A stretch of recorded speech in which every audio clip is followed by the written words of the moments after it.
এদিকে বর্ধমানে টেট পরীক্ষার পর ভিন্ন ধরনের ছবি সামনে উঠে আসছে। রাজ্যে ইতিমধ্যেই টেট হয়েছে আজ এবং 12টা থেকে 2:30 পর্যন্ত টেট পরীক্ষা চলছিল। তারপরে কিন্তু বিভিন্ন জায়গা থেকে এক এক ধরনের ছবি সামনে উঠে আসছে। এই মুহূর্তে যে ছবি আপনাদের সামনে তুলে ধরেছি, বর্ধমানে টেট পরীক্ষার ভিন্ন ছবি।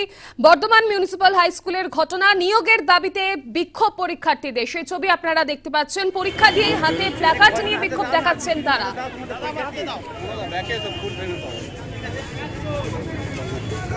নিয়োগের দাবিতে বিক্ষোভ পরীক্ষার্থীদের, সেই ছবি এই মুহূর্তে আপনারা দেখতে পাচ্ছেন। বর্ধমান মিউনিসিপ্যাল হাই স্কুলের ঘটনা এবং এই ঘটনাকে কেন্দ্র করেও কিন্তু বেশ উত্তেজনার পরিবেশ তৈরি হয়েছে। পরীক্ষা দিয়েই হাতে তারা প্ল্যাকার্ড নিয়ে বসে পড়েছেন, বিক্ষোভে সামিল হয়েছেন। বর্ধমানে টেট পরীক্ষার ভিন্ন ধরনের ছবি গোটা রাজ্য জুড়ে উঠে আসছে। এই মুহূর্তে আপনারা দেখতে পাচ্ছেন বর্ধমানে টেট পরীক্ষার সেই মিউনিসিপ্যাল হাই স্কুলের ঘটনার ছবি, যেখানে পরীক্ষার্থীরা পরীক্ষা দিয়ে হাতে প্ল্যাকার্ড নিয়ে বিক্ষোভ দেখাচ্ছেন।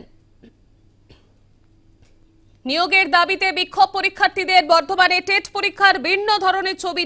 একদিকে পরীক্ষা হয়েছে, এই ধরনের ভিন্ন ছবি সামনে উঠে আসছে। এই নিয়ে নিয়োগের দাবি নিয়ে তারা যে বিক্ষোভ করছে, সেই ছবি আপনাদের সামনে আমরা তুলে ধরেছি। সেই ছবি আপনারা দেখতে পাচ্ছেন, বর্ধমানে টেট পরীক্ষার ভিন্ন ছবি। এই বিক্ষোভ যে তারা করছেন পরীক্ষা দিয়ে হাতে প্ল্যাকার্ড নিয়ে, কি বলছেন পরীক্ষার্থীরা শোনাবো আপনাদের। পরীক্ষা খুব ভালো হয়েছে, সরকারের বেশ ভালো পরীক্ষা নিয়েছে, মানে ব্যবস্থাপনা খুব ভালো ছিল। কিন্তু আমাদের আজকে এই প্রতিবাদের একটাই অর্থ, প্রতি বছর টেট হচ্ছে, 17 সালে টেট হয়েছে, 22 সালে টেট হয়েছে, আমরা পাস করে আছি। কিন্তু দিনের পর দিন সরকারের অনিচ্ছা হোক বা কোর্টের বিভিন্ন রকম স্টে অর্ডারের জন্যই হোক আটকাছে। তাই আমরা চাই অতি সত্বর আমাদের নিয়োগ চাই, 17 নিয়োগ চাই, ওর সাথে 22-এরও যাতে ইন্টারভিউয়ের নোটিফিকেশান চাই, নোটিফিকেশানের সাথে সত্তর নিয়োগ চাই। কারণ দিনের পর দিন আমরা বছরের পর বছর শুধু প্রতারিত হয়ে যাচ্ছি, প্রতারিত। আমি তো দেখতে পাচ্ছি না, নিয়োগ আগের বারেও হয়নি। আচ্ছা, 17 নিয়োগ এখনও সেটা চলছে, কিন্তু 14 সালে বারে তারা ইন্টারভিউর জন্য ডাক পেয়েছে, একবার পাস করে। আমরা 1 বছর পাস করে এখনও বসে আছি, কোনো ইন্টারভিউ আসেনি। তার সত্ত্বেও 500 টাকা করে দিয়ে আমরা এখানে ইন্টারভিউ আবার পরীক্ষা দিতে এসেছি। এটাই বলবো সরকারকে, যাতে এই রেজাল্টটা বার করার আগে আমাদের ইন্টারভিউ নোটিশ দেয়। সরকারের কাছে এই আবেদন রাখবো, যেন 23-এর রেজাল্ট বার করার আগে আমাদের দ্রুত ইন্টারভিউ নোটিফিকেশন দেয়। আপনারা শুনলেন পরীক্ষার্থীরা কি বললেন এবং পরীক্ষা দিয়ে প্ল্যাকার্ড নিয়ে হাতে বিক্ষোভ দেখাচ্ছিলেন, সেই ছবি আপনারা দেখতে পাচ্ছেন। বর্ধমান মিউনিসিপ্যাল হাই স্কুলের ঘটনা, নিয়োগের দাবিতে তারা বিক্ষোভ দেখিয়েছেন। আজ রাজ্য জুড়ে টেট পরীক্ষা হয়েছে এবং 12টা থেকে শুরু হয়েছিল, 2:30 পর্যন্ত পরীক্ষা হয়েছে। বিভিন্ন জায়গা থেকে এক এক ধরনের ছবি উঠে আসছে। বিস্তারিত জানবো এই মুহূর্তে টেলিফোন লাইনে রয়েছেন প্রতিনিধি বিধান চন্দ্র। বিধান, শেষ টেট পরীক্ষা, নিয়োগ কবে? পরীক্ষা শেষে কি বলছেন পরীক্ষার্থীরা? দেখো, যেটা বর্ধমানে যে ছবি উঠে এলো তা একেবারেই অন্য ধরনের ছবি বলা যেতে পারে। কারণ বারবার বিক্ষোভ আন্দোলন হয়েছে, নিয়োগের দাবি উঠেছে, টেট পরীক্ষার্থীদের দাবি ছিল এবং আন্দোলনও হয়েছে।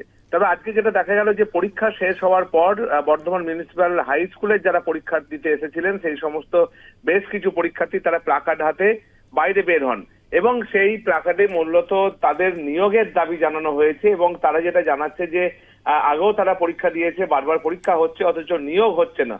এই নিয়োগের দাবি তারা তুলেছেন এবং যাতে দ্রুত নিয়োগ করা হয় এবং যারা পুরনো পরীক্ষার্থী যারা ছিল, যারা বিগত সময়ে পরীক্ষা দিয়েছে, তাদেরও যাতে নিয়োগ প্রক্রিয়া করা হয় এবং বিজ্ঞপ্তি জারি করা হয়, এমন দাবি প্ল্যাকার্ডে তোলা হয়েছে। বারবার পরীক্ষা নেওয়া হচ্ছে, বছর পরীক্ষা হচ্ছে অথচ নিয়োগ হচ্ছে না, এমনই প্রতিবাদ তারা সামনে নিয়ে আসেন এবং প্ল্যাকার্ড হাতে পরীক্ষা শেষ হওয়ার পর বেশ কিছুক্ষণ তারা পরীক্ষা কেন্দ্রের সামনে দাঁড়িয়ে থাকেন এবং এইভাবেই তারা নীরবভাবে দাঁড়িয়েছিলেন। কোন রকম বিক্ষোভ বা এজিটেশন বা স্লোগান তারা দেননি ঠিকই, কিন্তু তারা একটা বার্তা পৌঁছে দিতে চেয়েছেন যে যেভাবে বছর পরীক্ষা হচ্ছে অথচ নিয়োগ হচ্ছে না। ধন্যবাদ বিধান, আমাদের সঙ্গে ছিলেন প্রতিনিধি বিধান চন্দ্র। যেমনটা জানালেন, শুধুমাত্র কিন্তু বর্ধমান নয়, বর্ধমানের পাশাপাশি সকল পরীক্ষার্থীর একটাই প্রশ্ন যে পরীক্ষা শেষ, নিয়োগ কবে?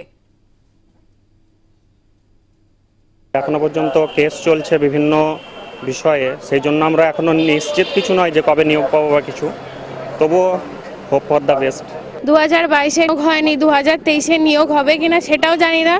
2022-এ যদি সেরকম যদি হতো তাহলে 2022-এর টেট পরীক্ষার্থী এখন নিয়োগ হতো, সেটা এখনো হয়নি। তো কি করব বলুন, যতবার হবে ততবারই দিচ্ছি, পাস করছি, কিন্তু কোনো ফলাফল নেই।